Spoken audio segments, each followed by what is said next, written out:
I think everything that you're describing is exactly what anyone would see on the weather map. So I did do some research, of course, and look back at weather maps, and yes, they did exist.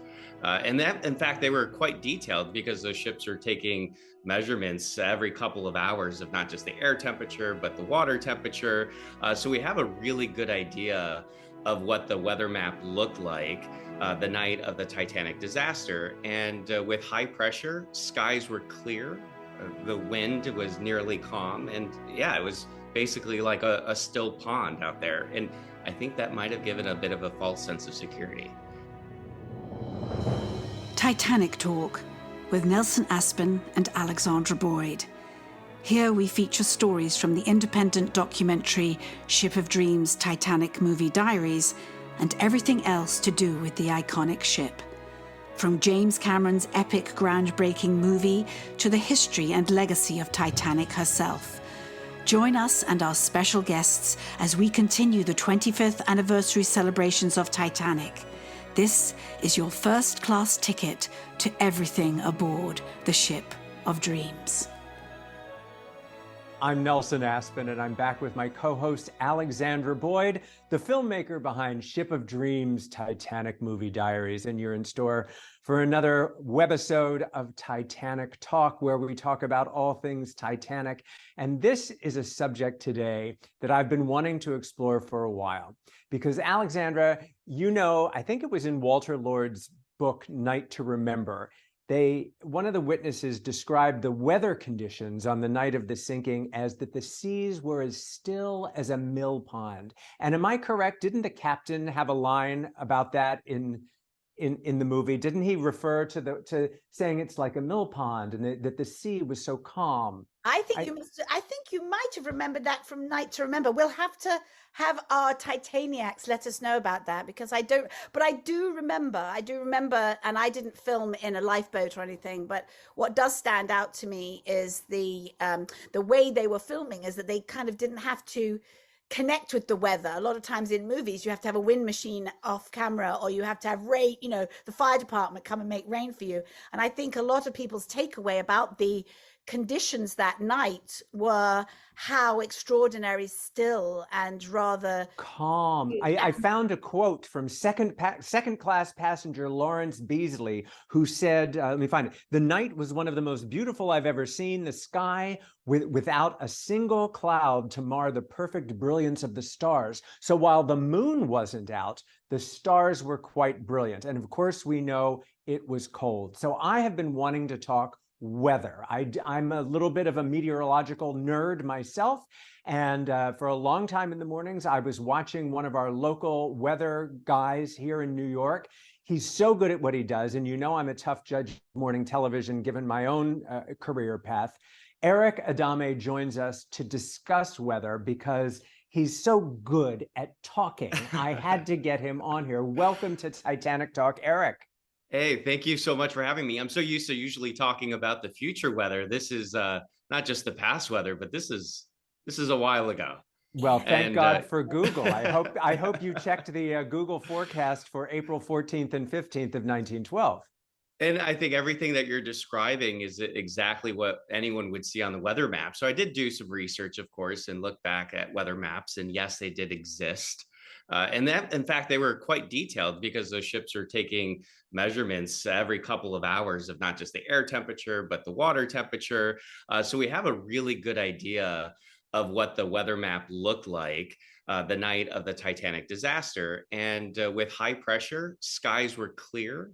The wind was nearly calm. And yeah, it was basically like a still pond out there. And I think that might have given a bit of a false sense of security. Well, we do know that the Californian that was only about 10 miles away were trying to warn them about the icebergs, and they were so busy in the wireless room, in the Marconi room, sending telegrams to New York about John Jacob Astor's carriage that was going to pick him up at the dock. That they just ignored, they literally ignored the iceberg warning. So you can't take the iceberg out of the weather equation either, because they just were like, oh, we'll just go as fast as we can, and then boop, oh dear, there's an iceberg, just tripped over it. Erick, as I understand it, and I mean, if you want to use the pun of saying a perfect storm. But the fact that they were speeding, they were going at their top speed of approximately 22 knots through these icy waters. But as I understand it, in that part of the North Atlantic at that time of year, early April, it wasn't common for there to be too many icebergs, but because of an unusually cold winter, that was the presence of them. I mean, I don't know. Talk to us about we think of global warming now, but extreme weather. I mean, would that have caused more bergs in the area? Absolutely. It had been an unusually cold, at least for the northern hemisphere winter. So you're coming out of that. You have a lot of these icebergs at that time of the year are starting to break up because you are heading into spring. But the weather that night was high pressure overhead, but that was preceded by a couple of different cold fronts. So the wind had shifted direction.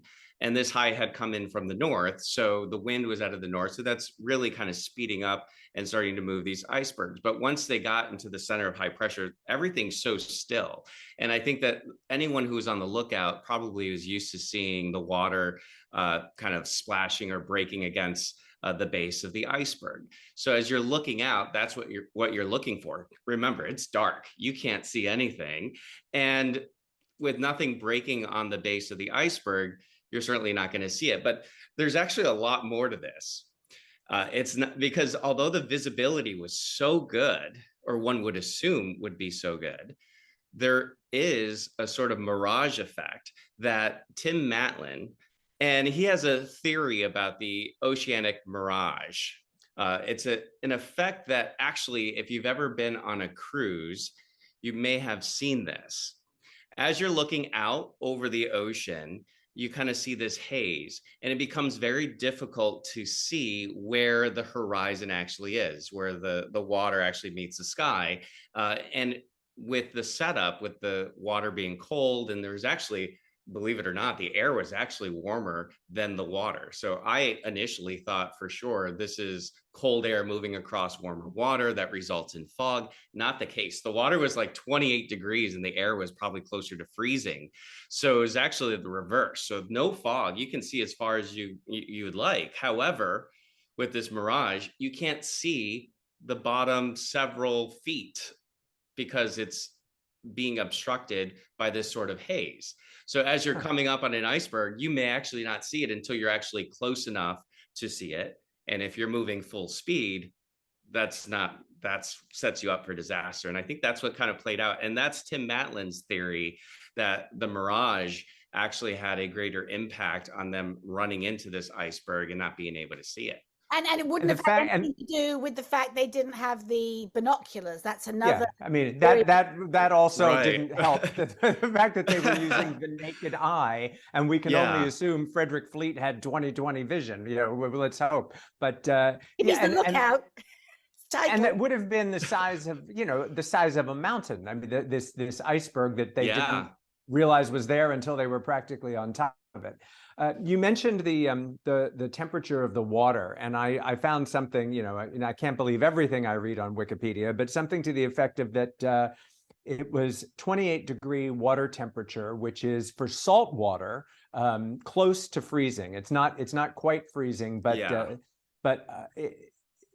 I think we take it for granted because we've seen the movie so many times. Oh, they fall into the water. Boy, it's cold. They get little icicles on their eyelashes. But I mean, it's the human body plunging into that temperature of water. I mean, I can't imagine surviving hitting the water, let alone then floating around in it for a period of time. I mean, I think even in that movie, in the movie, Jack talks about what it would be like, right? He's telling Rose that it feels like 1,000 needles, stabbing your body all at once. It's this complete shock. And like you were saying, what, 15 minutes? Is it maybe? How would when we know that it took, what was it, 4 hours for the Carpathia to reach them? I mean, aside from the mishaps of the wireless and the flares and all the elements that were beyond anyone's control, but in terms of weather, the Carpathia, being cautious, I assume, through icy waters, taking hours to reach them.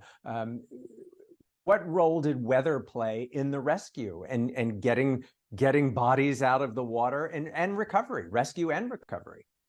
There are some reports from particularly the Californian that they misestimated the distance because of this mirage effect, perhaps, of how far the Titanic actually was. And I think that one of the things that, if you assume that there was this sort of mirage effect, is that you wouldn't have been able to see how close or how far you are until you're there, because it just is sort of this haze in the distance. So I'm assuming as they're coming up on this, they probably couldn't quite see the Titanic. And also the flares, I would imagine that the flares were also obstructed. So as you're shooting those flares up in the sky, perhaps they weren't even able to see those flares. They were the wrong color. They should have been red for distress, and the Titanic only had white flares. And one of our actors, Peter White, who played Third Officer Groves on the Californian, the boat that was only 10 miles away, but they all shut down their wireless room and went to bed at midnight or whatever. He said his character, because he researched the character very well, and that they saw the flares and they went, oh look, they're having a great time, they're shooting off flares, it must be. They knew it was Titanic, and this man literally watched the ship sink, thinking it was just going over the horizon. I get chills when I think about But that makes The Californian had stopped in a field of icebergs and knew that the Titanic was coming through. So we tried to send them a radio message saying, hey guys, there's icebergs, you probably want to slow down or something like that. But the Titanic wouldn't listen. Third Officer Groves went up onto the bridge and saw the Titanic on the horizon and was talking to somebody and saying, it's a curious thing, because if you look over there, it looks as if that ship is sinking, but it's actually just moving around on the horizon. If a ship was in trouble, they would fire flares. They'd fire red flares, which would signal, that it was sinking, needed help, SOS. But the Titanic didn't have any red flares. They only had white ones. So they fired their white flares. Third Officer Groves, again to this other person, said, oh, look, they're firing flares. It must be some sort of message, like a white star line message that they're sending. And so he witnessed the ship sink and didn't know anything about it till the next day when they switched the radio on. They're like, oh, bugger, it's gone. I've never taken into account this mirage effect theory that Erick mentioned. So that actually may have played a role in, beside the fact that the flares were the wrong color. But, you hear stories about the Californian seeing a ship on the horizon. Would the perspective of distance theoretically be affected by that mirage effect, Erick? Yeah, because what that is essentially a bending of light. So rather than you being able to see light in a straight line, which you would assume, this light's bending over a longer distance. So even though the straight line distance might be 5 miles, it may look like it's 10 miles away. And so the Californian was actually probably closer than they thought. As they're looking out, it appeared farther away, and those flares also appeared closer to the horizon than they actually were. They were shooting them directly into the sky. So it may have just looked like they're having a party there on Titanic. And I believe they were trying to do Morse code with their lights, flickering their lights when they weren't getting help or getting a response. And with all the twinkling of the stars and the clear night and the haze that was creating this sort of mirage effect, that probably just looked like a party happening on Titanic. And those musicians, they couldn't, they had to keep playing, and the band played on. Yeah, it's I don't know if you've heard this story, but I had just found out there's this sort of part of James Cameron's Titanic movie legend that is weather related. Are you a fan of Dr. Neil deGrasse Tyson? I would imagine. Of course, yes. So when he originally saw the film in 1997, and the scene where Rose is floating around on the panel and she looks up at the evening sky or whatever, he immediately noticed it was wrong. It was the wrong time of the year, right? The star pattern was incorrect. And apparently it was just, James Cameron just put up a star effect, but it was like, it was mirroring itself. It was a mirror image of trickery that Neil immediately recognized as scientifically impossible. So Neil started harassing James Cameron by post and was sending him letters like, you're wrong, your stars are wrong. Famously, the moon was not out, but there was everybody could see. There was so much to see because of the stars. So Neil runs into James Cameron at a NASA event, years later, and tells him this. And thanks to the scientist, James Cameron changed the sky effect for the 10-year re-release of Titanic. So the 2012 re-release of Titanic has a completely different sky than in the 1997 version. So, I mean, that's the power of science. So, I mean, for all you Titaniacs out there, if there's anything that bothers you about one of your favorite films because it's historically wrong, just take heart in the fact that you can persuade possibly the filmmaker to rectify those mistakes. So, Eric, I love that story too, Nelson, because we've talked so much about the attention to detail that James Cameron came up with on the interior of the ship and the exterior and the models and and the costumes and everything. I mean, we've delved so deeply into that.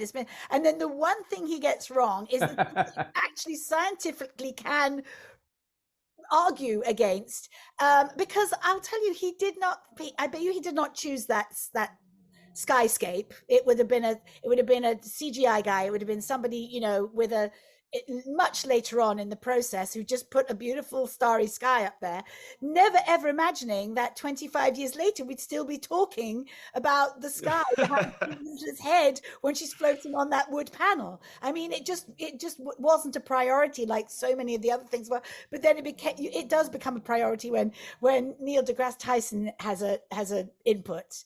Hey, props to Cameron for rectifying the mistake. Eric, we hear so much ever since the disaster itself from the survivors talking about what they witnessed, and there's so much controversy as to how perpendicular the ship went, how much of an angle there was. Mm-hmm. Did it break up above the surface? Where did it break up?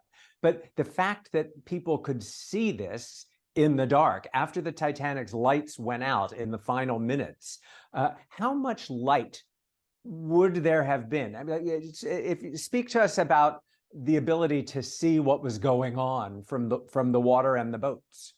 I'm thinking once the lights went out, it was as pitch black as it could possibly be. Although it's a clear night, and we're not used to seeing complete darkness. I mean, we have so much light pollution across this country. There are fewer and fewer places where you can see complete darkness. But just under a starry night, I don't think that would have been enough to really see much more than a few feet in front of you, if even that. But before the lights went out, because it was so clear and the water was so still, it must have been, they had and I hate to say perfect because it's just an awful disaster that's happening, but they had a perfect view of what was unfolding in front of them. There was no obstruction, nothing whatsoever. No. But that comes across when you watch Titanic Honor and Glory's sinking in real time, when it gets to that last 20 minutes. And it's just a beautiful rendering of in real time, no music, just a smattering of sound effect of people talking or running or whatever. But that idea of how slowly she sank, before she split in two, that it was so eerie. And imagine if you were sat a few hundred yards away in a freezing your ass off in a lifeboat, watching your loved one that you'd left on the ship slowly sink to their death. Also, we are so desensitized, I think, just as people living in a technological world here in 2023, we've seen every disaster movie known to man. We've seen the earth obliterated. We've seen, and we see on the news, we see towns being wiped away by fires and floods and landslides. But in 1912, those passengers would never have witnessed anything whatsoever of that kind. It must have been. Imagine that it would have been I mean, especially monstrous. At least we Yeah. have some sort of perception of what disasters look like. They certainly wouldn't have had that. It must have been just absolutely shocking to see that. I actually rewatched that scene just so that I could kind of refresh my memory right before they hit the iceberg and then just after. And to your point, James Cameron and his level of detail, I remembered it because it had been a while. I thought that there was like a fog that moved across the iceberg, and then the fog sort of moved away, and then there it was, an iceberg straight ahead. But he actually kind of hints at a bit of a mirage effect. It's sort of blurry there on the horizon, and then it comes into view last minute. They're kind of squinting looking out. Of course, they don't have their binoculars, but they're looking out, sort of squinting at the night or the horizon there at night, and then all of a sudden it comes into view. So it's interesting, the level of detail. I'm not sure if he has his own theory as to whether or not there was some sort of mirage effect there or not, but certainly it seems like if he had and I'm sure he did, some input on that exact view that the lookout as had. As you're talking, I'm sitting here 111 years later, 111 years too late, wondering why they didn't have a beam in the crow's nest, like a tracker Right. beam, like in the prison camps. They probably left that behind too with the binoculars. They would have the ability. That seems like something that was also missing, beyond the binoculars. Yeah. Maybe you were thinking, Erica, maybe when you were thinking of the fog, maybe you were thinking of the digitally enhanced breath, so that while they were on the set in Mexico, it actually looked like they were cold with their blowing breath. I want to ask you, recently, of course, in 2023, we had the terrible tragedy of the Titan sub, the submersible sub that imploded while on its way down to view the Titanic. And according to the reports at the time, that trip, that fatal trip, the tragic trip, was delayed because of weather a few times. So, I mean, here it is with all of our technology 100 and some years later, when we go to the North Atlantic, we still have to worry about weather. I mean, weather is it's more in the headlines than ever. But let's talk about the conditions if you were to go deep sea diving in the North Atlantic. Like, how concerned must we be about the weather for that kind of adventure tourism, for lack of a better description? That part of the Atlantic is notorious for having these monstrous storms that are out there just causing these massive swells, and it really doesn't take a lot of wind to create some pretty large swells in the Northern Atlantic. I don't know if you've ever ventured on a boat out into I guess it's not the far North Atlantic, but just say off like the New England coast. Like if you were to take some kind of cruise or a ship, an outing, a whale watching tour off the coast of Maine or Massachusetts, that weather can turn really rough very easily. And I think that that's only a very small fraction of what you would expect as you go far out into the Atlantic. I actually remember I took a cruise with my family. It wasn't even a cruise, it's a ferry from Rhode Island to Block Island. And that ferry is the worst ride I have ever taken. And the funny thing is, I knew, of course I knew, I had a general idea. I dressed for the weather. I was like, oh, it's going to be windy. There's been some showers around. For some reason, the wind didn't translate to me to a very rough ocean.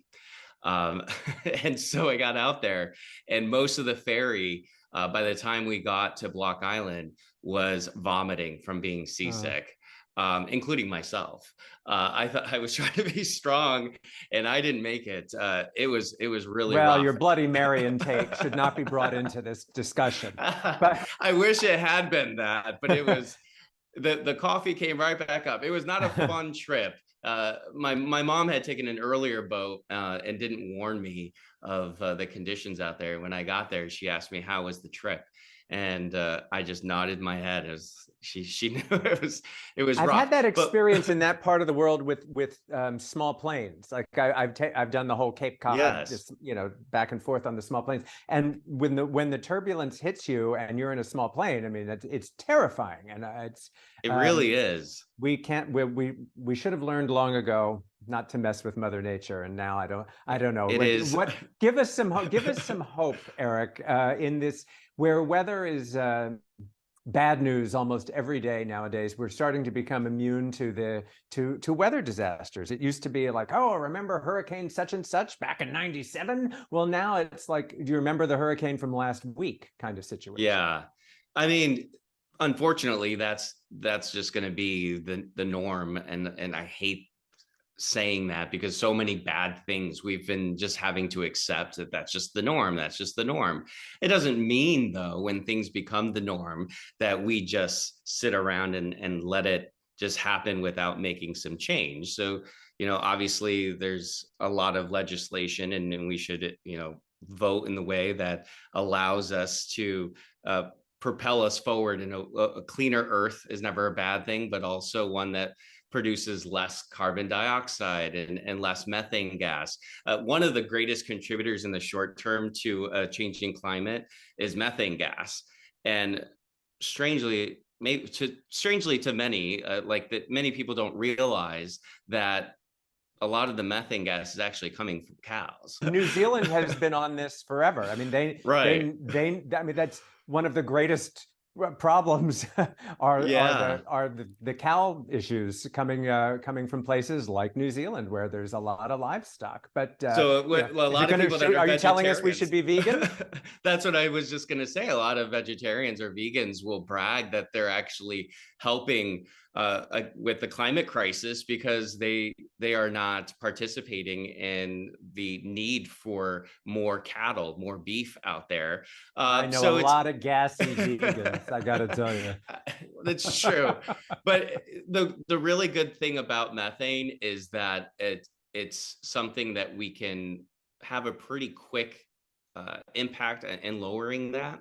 And also it has a quick change in the atmosphere. The response time is a lot faster. So as you remove the methane, the impacts that it has on climate go away a lot faster than carbon dioxide. Carbon dioxide has much longer lasting effects. So anyhow, I got on a tangent about climate change, but it's a big topic. And Titanic famously, it was a coal steamer. It was right. There's the ocean floor is littered with the coal from the Titanic bunkers. I know a lot of the cruise industries now are sort of promoting the fact that they're going greener. That the cruise industry is trying to go greener. But as far as weather goes, you have something that we can rely on you for weather from yes. wherever we are. Tell us about this. Yeah, so I have since I was a small kid, I've just always been very enthusiastic about the weather, and it's not just the weather itself. I love telling a weather story. So that's really what I've been doing. Is I have a weather subscription service that people can sign up for, and they can hear the weather story from me for different regions across the country. And so that's available on my website. But I also recently launched an app version of that that is completely free. Anyone can download it. Right now, it's in the iOS app store. So you can search "Weather with Erick." Very clever name. And just spell Erick correctly. Erick. Yeah. And so you get a daily weather update. And really my goal here is that I think a lot of us just look at the weather app and we just look at the numbers real quick, right? Today's high 75, 30% chance of rain. Not a lot of context to that. And I'm a storyteller.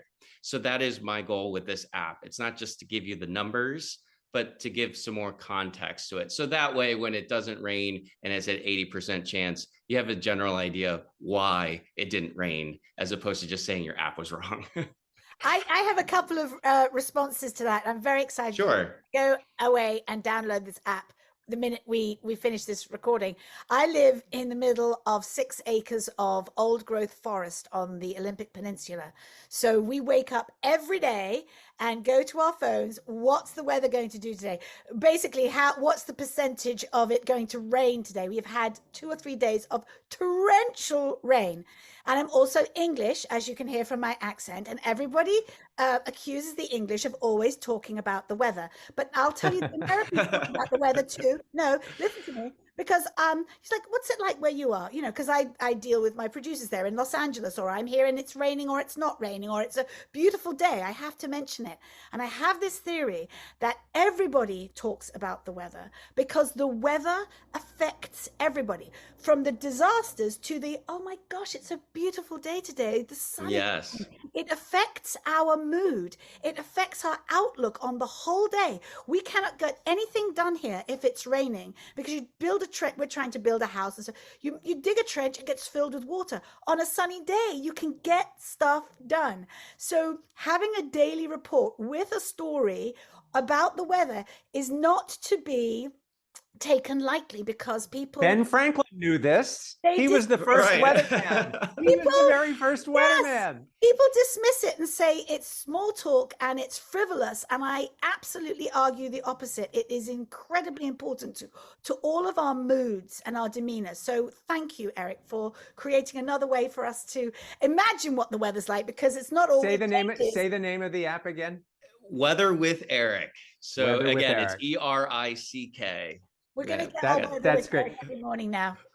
Joan Crawford. Now, I like Alexandra always has a Titanic story. I've always got a Joan Crawford story. She wrote in one of her books about her penthouse apartment and how she, just by looking out the window, she knew before the weatherman what the weather was going to be for the day because of the view from her apartment. But I will have to say, now that I live on the high floor, I feel the same way, because I have an unobstructed view from east to west, and I do feel like I can tell the weather. Can you forecast the weather without technology? Are you able to look out and make accurate predictions?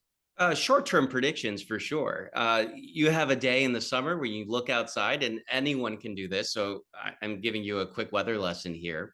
On a summer day, as you're starting off and you're heading outside and you look up at the sky, if those clouds are not very tall, you know, you have puffy white clouds, those are called cumulus clouds. The taller those clouds start to grow, and if you notice that trend, say you look out at 9 in the morning, then you look at 11 in the morning, and those clouds are getting taller and taller, that's a day where convection is the word for that, rising motion. It's like convection cooking. You're heating the surface and then that air is rising. That's a day where that convection is going to lead to some precipitation. So I can do that like anyone else can, but you just have to pay attention you have to look up at the sky, and you're looking out probably toward the west when you're trying to see weather incoming, sometimes from the south to here in New York City. I don't know if you have to have a window in every direction in New York City, though, because sometimes the wind brings in that shower activity off the ocean. So you have to look east, you have to look west typically. So my windows point northeast or northwest. Well, I've just come up with the name. When you're ready to write your autobiography, I've come up with the perfect title for you. Are you ready? I'm ready for it. Things Are Looking Up by Erick Adame. There you go. I like You're that. welcome. You're welcome. That's very good. Erick Except Adame, now you have claim to it as well. That's all right. It's put me recorded. in the acknowledgements. Alexandra and I thank you so much for being on Titanic. It was so fun and so interesting, and we learned a lot, and we're going to get the app. If you've enjoyed this podcast, please leave a review. And if you'd like to hear more podcasts like this, hit the subscribe button. For information on where you can see Ship of Dreams, Titanic Movie Diaries, go to shipofdreamsfilm.com. Titanic Talk is a production of Ship of Dreams Film Limited. To celebrate Season 2 of Titanic Talk, we've launched a line of Titanic Talk merch. A cap, a mug, a tote, a t-shirt or a hoodie. You'll be sure to find a unique gift for the Titaniac in your life.